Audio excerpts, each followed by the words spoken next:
आज गोटे बढ़िया टॉपिक विषय रे कथा हेबा।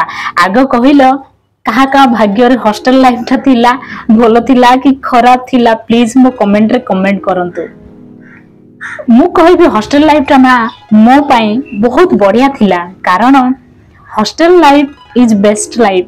छोटो बेलरू आमे हॉस्टल लाइफ रे रहू, छोटो छोटो सांग मानक सहित आमे बड़ हो जाऊ, जेमती 10 वर्ष काल रही जाऊ, तो सेमानकर हृदय रे ना आमे घर करथाऊ। माने कथा कथा को नै कि गोटे गोटे सांग मानक मने पड़ जाए, हाँ से झियो एमती थिला कि से पुआडा एमती थिला।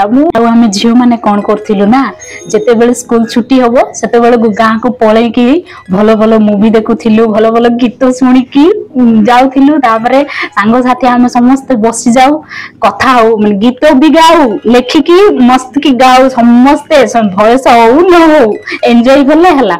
गीत गाऊ आ मूवी जे कहबो त पार्टी को अनै कि फास्ट टू लास्ट जाए सुनु, लास्ट जाए सुनी कि जे के जदी इमोशनल हेथियो कि कोन कांदी कांदी कि से सुनियो कि मजा लागे एला। से आमे सेई लाइफ आ एई लाइफ भितर बहुत डिफरेंट रे रही गलु।